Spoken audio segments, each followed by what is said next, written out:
I lied. In case you haven't seen my previous video, don't worry about that. Anyways, I recently discovered you can acquire Faydown Cloak without Drifters Cloak in a glitchless current patch of Silksong. And in case you aren't aware, I will also demonstrate how you can get Clawline without Drifters Cloak, letting you beat Silksong without it. Without further ado, let's just jump into the routing. Starting the game, I made sure to grab as many shell shards and rosaries as I could. The moss berry isn't necessary, but I just grabbed it for fun. Other than grabbing these resources, the route is basically the same all the way to beating Lace. But since we won't be getting Drifters Cloak, we need a different way into Greymoor. You could go through Wormways, but for reasons that will be apparent later, I needed the flea brew. So I chose the easier route of rescuing 5 fleas and traveling with the caravan. Then I skipped up Shellwood, grabbing both Cling Grip and Needling. Collecting more rosaries at Bellheart and unlocking the Bellway, I claimed the Reaper's Crest and Greymoor. Then I headed up through Sinner's Road to go through the Mist, which was much more punishing without Drifter's Cloak, and entered the Citadel. As you can see thus far, Drifter's Cloak really isn't needed outside of a few areas that use updrafts. I grabbed the white key and completed the merchant quest as I would need to buy an item for later. Getting to Underworks, it is clear that Clawline is supposed to be reached after Drifter's Cloak, since Team Cherry put this updraft check here. By the way, if you are familiar with the Beast Crest double jump tech, that won't help us here, since in order to get the Beast Crest, there are insane levels of upstreams you need to rise in which it would just be completely impossible without Drifter's Cloak. Going back to Underworks, the upstream here is created by spinning a lever, but if you never complete the lever, you can pogo off of it. I'll be showing this technique first in a previous save file using a debug mod to show hitboxes. Hunter's Crest pogo isn't enough, but that Reaper's Crest I got earlier provides a much better pogo. It still isn't enough, which kept me stuck for a while in planning this. But then I had heard of this being possible with Flea Brew, since activating it preserves your momentum briefly, but I could never find any video proof of it. Testing it out myself, I managed to make the jump in this test save file. Back to the present unmodded save file, I replicated the Flea Brew jump and got Clawline. I lost some rosaries at this point, don't mind that. Now I could actually go on to beat the game, since nowhere else in the main progression does the game use upstreams, but that's been proven before. What I was always interested in is seeing if Faydown Cloak can be obtained without Drifter's Cloak, but we can't just go straight there. At first, the number of Faydown skips without Clawline seemed to make this possible before getting to Act 2. But they heavily use the Drifter's Cloak, which makes it seem unlikely to be possible without both Drifter's Cloak and Clawline. Supposedly though, you can get far without both of those abilities, but I haven't seen any actual proof of this. Regardless, Clawline is available to us, so that should make Mount Fay easy, even without Drifter's Cloak. And that is true, except for one little detail, this massive upstream draft. Yeah. It's not even close to being possible. Or so I had thought. In order to make that last bit of Mount Fay possible, we're going to need 2 tools, Delver's Drill and Voltvessels. The former is quick to grab, but the latter will be challenging. If you are understandably confused how these tools will help, I will demonstrate their potential shortly. We first will actually need to get Conchcutter. Surprisingly, getting to Sansa Karak is easy.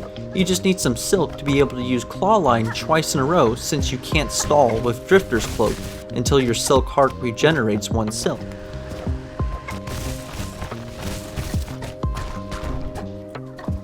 Unlocking this shortcut, I made it to this room. I hadn't tested if this room was possible to scale, so I was still running through some ideas. The conch wall seemed promising.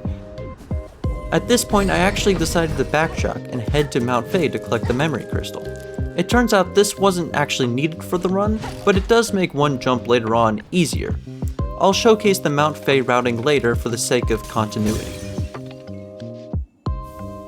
Anyways, I ended up remembering there is another coral parkour seed, so that it made it possible without any fancy techniques.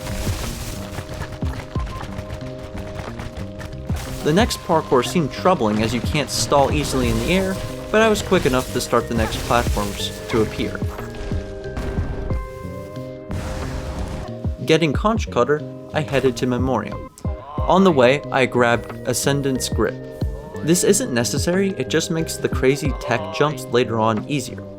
Heading over, I recently discovered this tech where you can back the sentinel enemy to below the platform and pogo up, since it always tries to run away from you. I was stuck here before, but now I have some new tools. By bouncing the Conchcutter just right and using Delver's Drill, you can actually bounce off of the conch projectile. You can do the same with memory crystals, hence why I grabbed it. Now these tools are starting to make sense. Alternatively, you can actually use the snare setter instead of the Delver's Drill to do the same bounce. I'm not exactly sure the origin of this tech.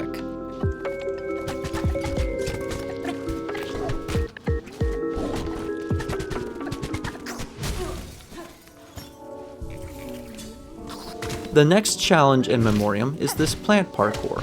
Memory crystals and cocoons didn't cut it, but I eventually realized you can drill off of the plant projectiles to make it up.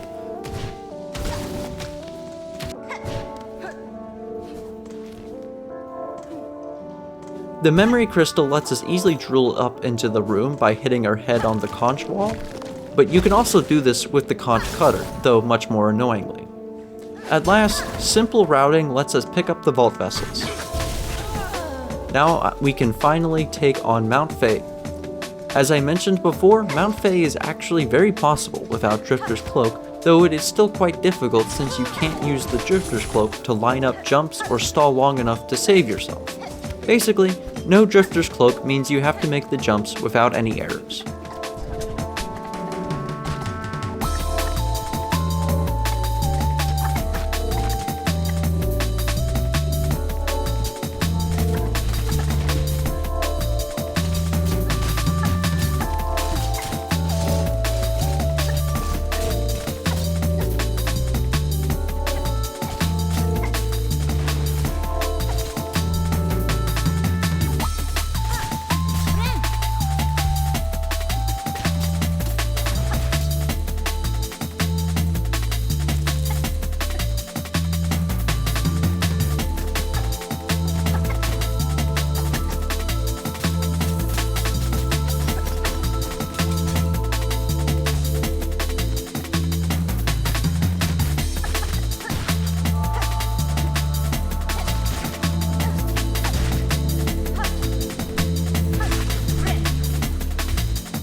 After this shortcut is whenever I headed to get the Conchcutters. Back to present time, I climbed the remainder of Mount Fay.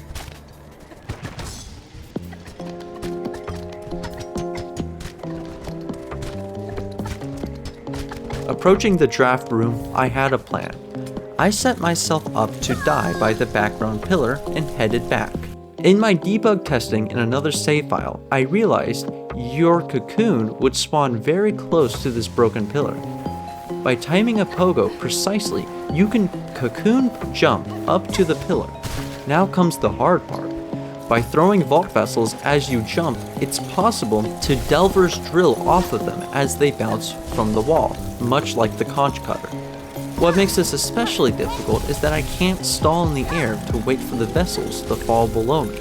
So after bouncing off the first vessel, I have to immediately throw another vessel while I am still rising, so I can stay above the next vessel and Delver's Drill that one. In theory, this can be chained forever, but I have a limited number of tools and time since the frost kicks in, so I can't just start from the bottom or anything like that. And since you need a cocoon to get to the pillar, I can only attempt this once out of 2 runbacks, assuming I even make the cocoon jump. But at last I had discovered that 4 Voltvessel jumps from the pillar was enough. All I had to do was try this in a real unmodded game, as mods can sometimes affect the game in unintended ways.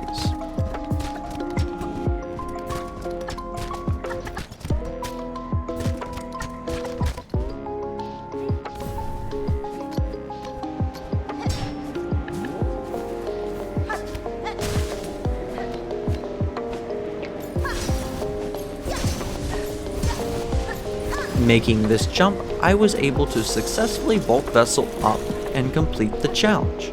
All I had to do now was a simple slope climb into a harpoon to reach the left wall. You can tell how excited I was. The hardest part of the challenge has been completed. But why is there still 2.5 hours of raw footage?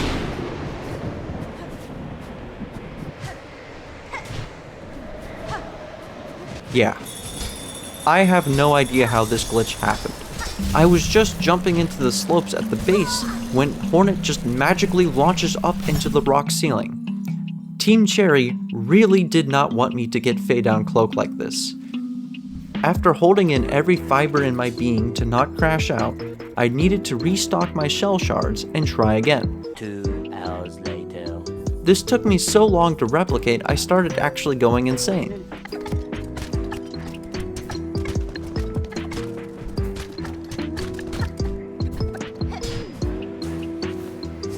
But eventually, I replicated the cocoon jump and in a weirdly scuffed manner that wasn't intentional. I bounced Voltvessels off both walls and made the skip, only using 3.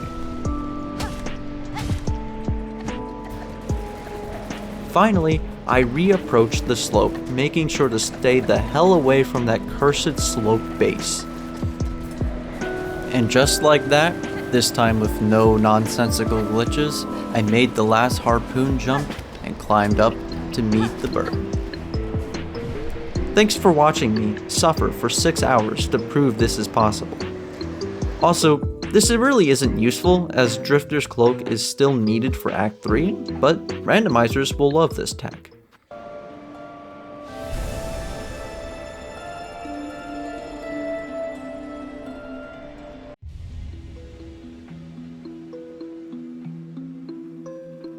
As you would expect, I can double jump but cannot deploy the Drifters Cloak, even in upstreams. The inventory sprite is still the same, though it is missing the text for holding the jump button to float.